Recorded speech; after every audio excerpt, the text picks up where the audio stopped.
Thokozani bogogo nabomkhulu. Hi everybody. Welcome to my latest video, an update, a live update, because it's live because there must probably be no editing to this. I am going to try keep it as raw as possible, uncut. So firstly, this is just to say that I hope everybody's doing well. Thank you for watching, clicking on this video. It is the 13th of September.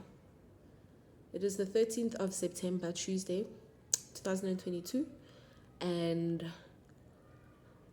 I, about 5 months ago, on the 29th of March, there was the Supreme Court judgment which essentially ruled in my favor and exonerated me, cleared my name.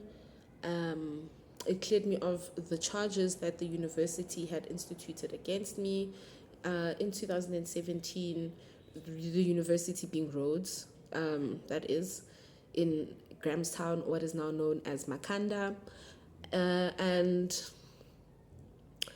So obviously there's a whole history behind that hashtag from the protest. Obviously all of these charges emerged from the protest, the hashtag RE reference list, anti-rape culture protests that emerged at the university's campus in 2016, led by primarily women, black women, African women, and the LGBTQI community.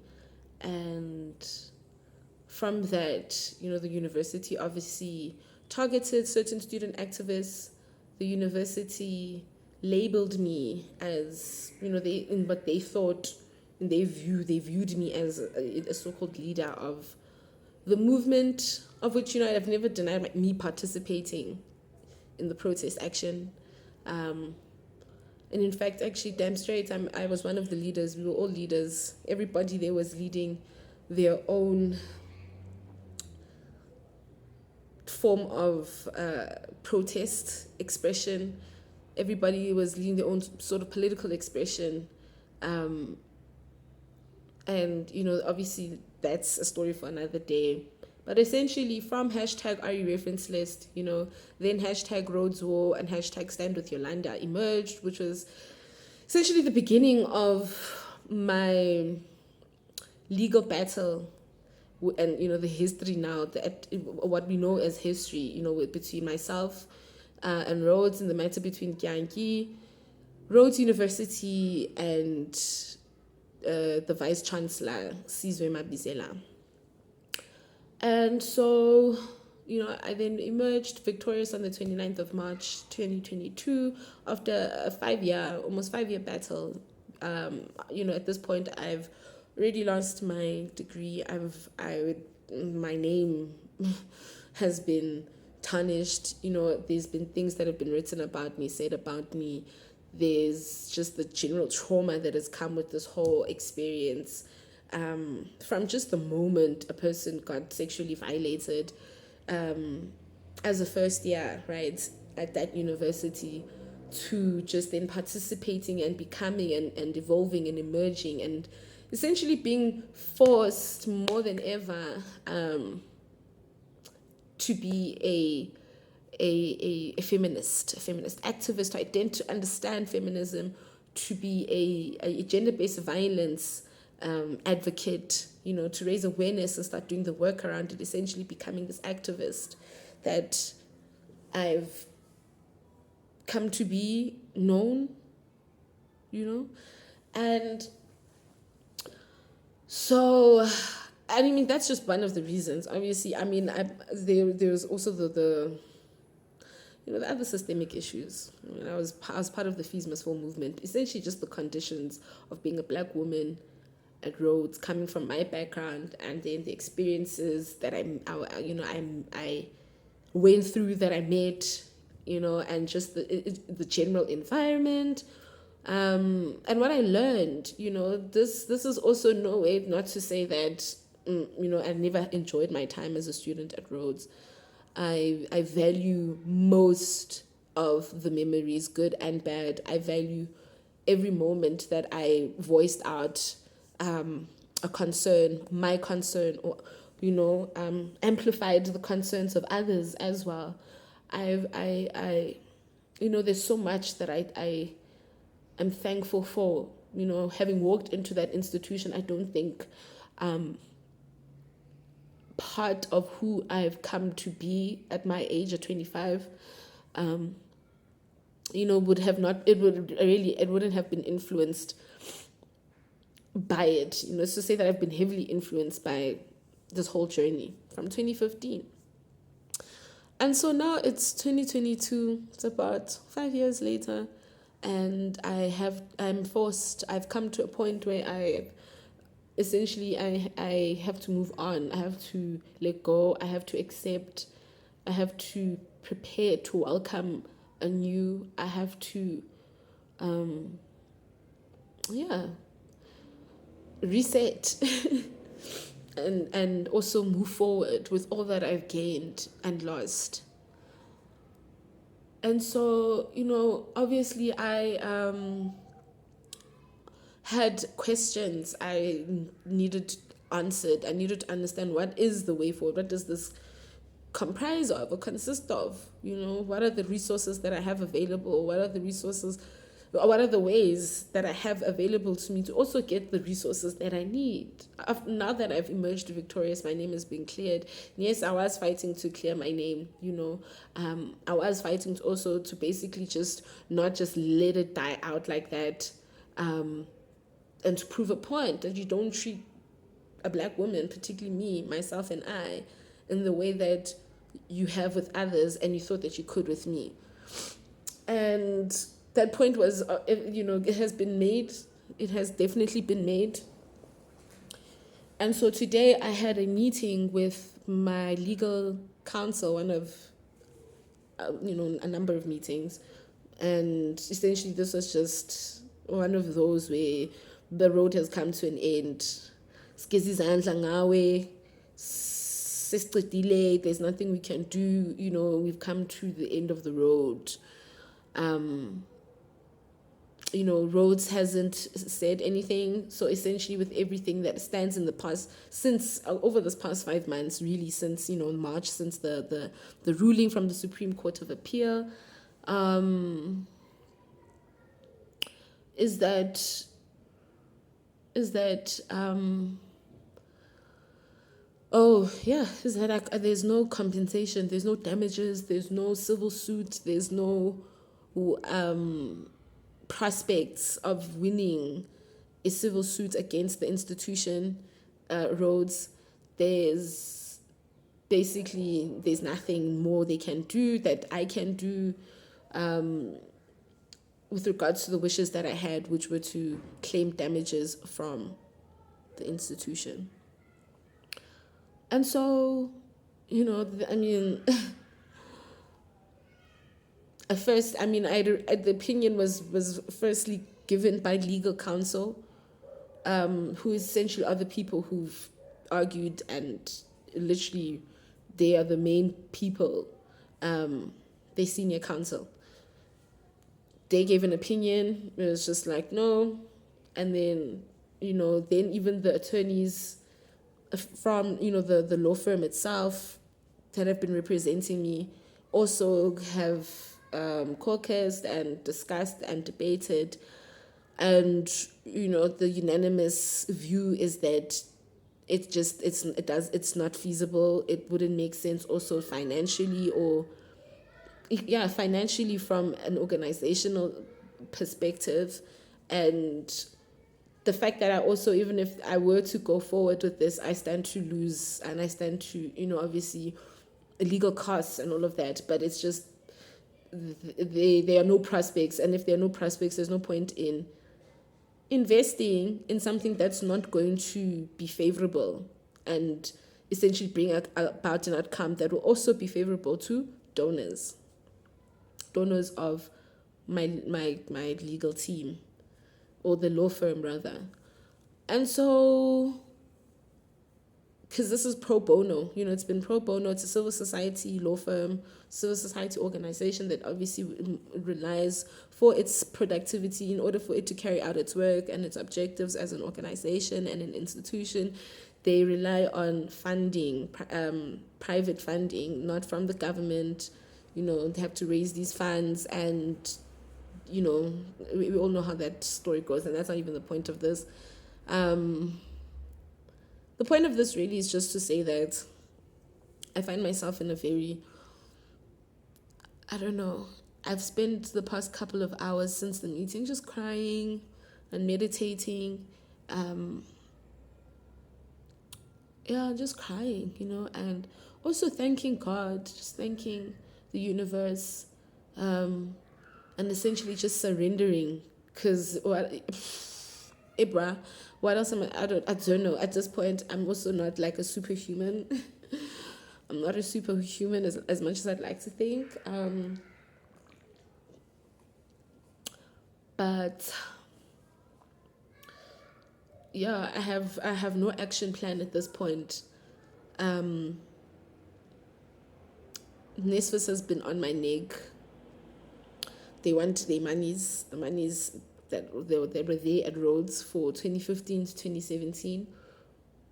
It's approximately 214,000 is what I'm told. I haven't, on the system and all of that, I haven't really checked. I'm just taking it from word of mouth, which is their phone calls, their constant phone calls, which is 214,000.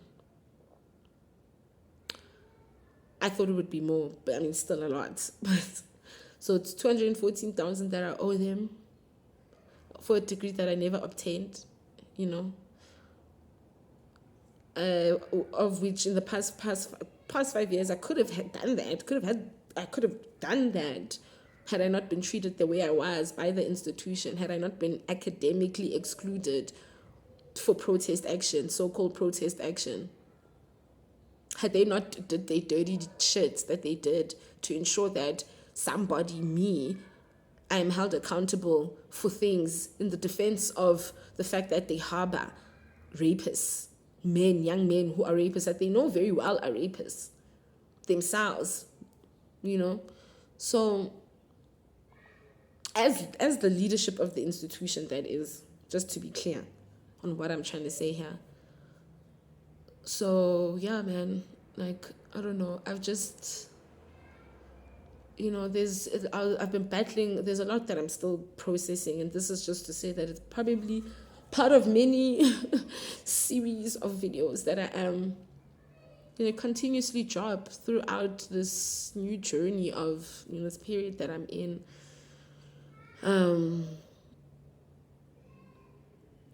Of just resetting, figuring it out, healing, praying for strength, praying for new opportunities, doors to open for life to move also in the way that I'm also being forced to move on, right?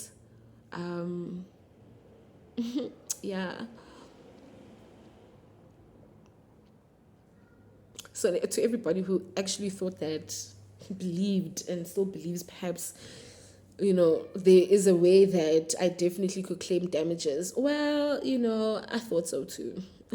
So my millions are definitely not going to come from them.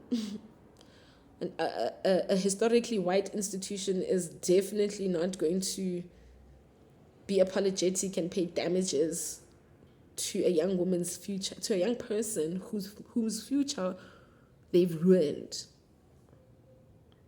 They're not going to do that. I mean, the whole brand itself is built on fucking violence. It's built on genocide. It's built on, our ancestors' blood. Bantke as collab.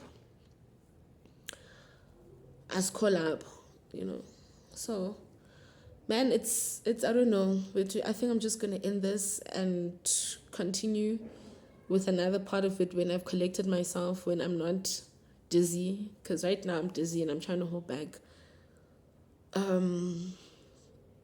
emotion,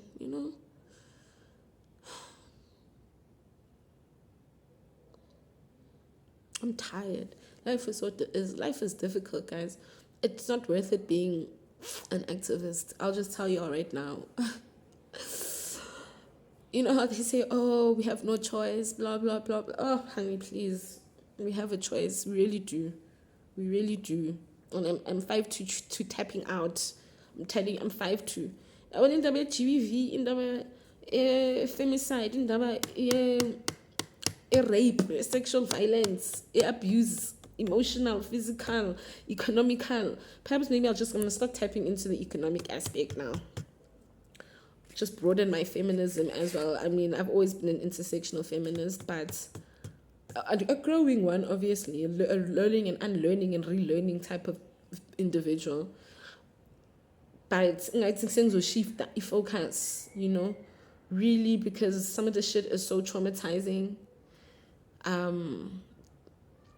It's not to say that a person is not going to encounter the same things that I'm trying to run away from, but goddamn, I don't know, perhaps to younger people, y'all might try again. I'm tapping out now. I'm tapping out. It's not worth it. Holding these institutions accountable, or wanting to hold them accountable,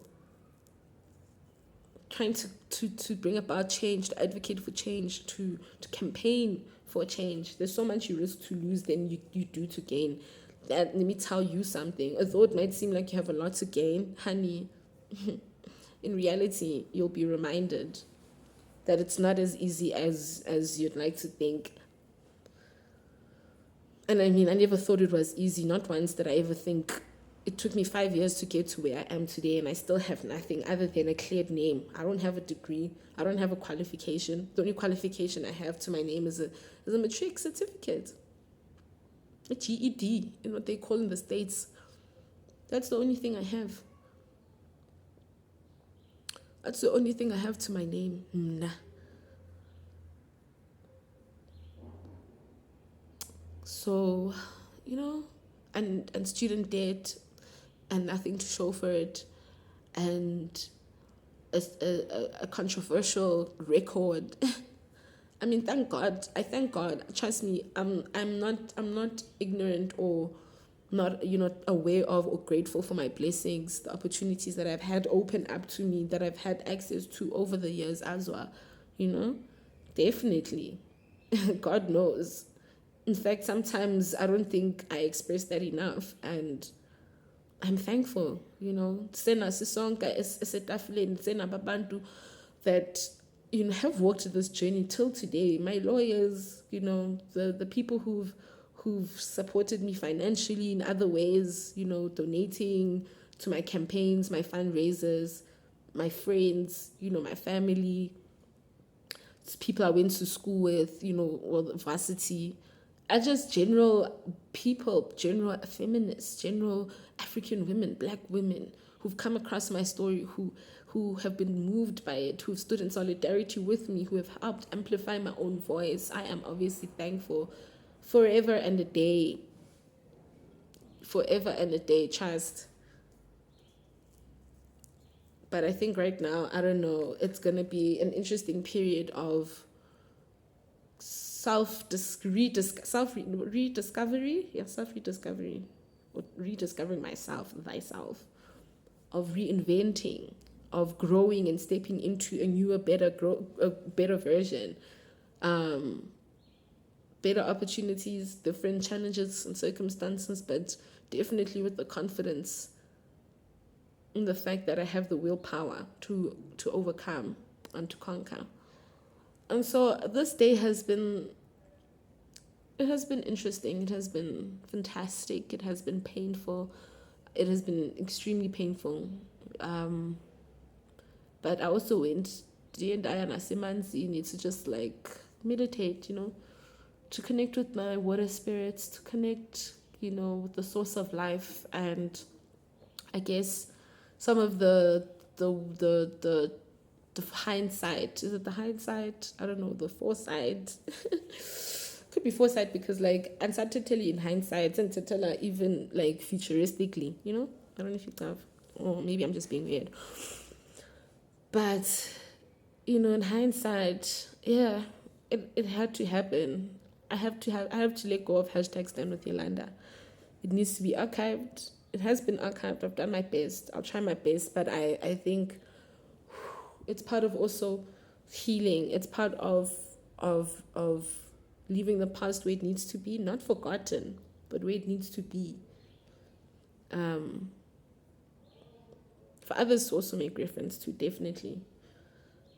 But I think I don't know. I feel like tapping out. I feel like tapping out of something. I don't want to say life per se. I mean, I'm not suicidal or anything, but goddamn, here we are. No, otherwise, thank you for watching this far. Thank you to everybody who has supported me. Please do stay not glued, but gang, do check my profiles. I'm mostly active on Twitter now. I come to Facebook to just drop some words and then I leave. Because Facebook has also been quite a toxic space for me over these past couple of months, which I've been trying to heal from and to also claim back my space, of which I'm doing so. And it is to say that, just thank you to everyone, to my Facebook friends, to my YouTube followers, subscribers rather, to, my Twitter followers. Thank you, everybody. Thank you for all the support and the solidarity. Do follow Archive Amabaliwe to my organization, my digital organizations page. Hey, we are fundraising. We're looking for funding. We need funding to do the work. We need funding for feminist work, And so I am obviously thankful to, everyone who's also supported me with that regard. This is just a mini update, and I hope y'all have a good rest of the week and possibly month, man. New season is definitely upon us. It is within, and so with that also new blessings and ridding of the old. How snakes shed skin. It's definitely that period of growing out of old and into the new. So yeah, I'm thankful to God always, forever and a day. Camagu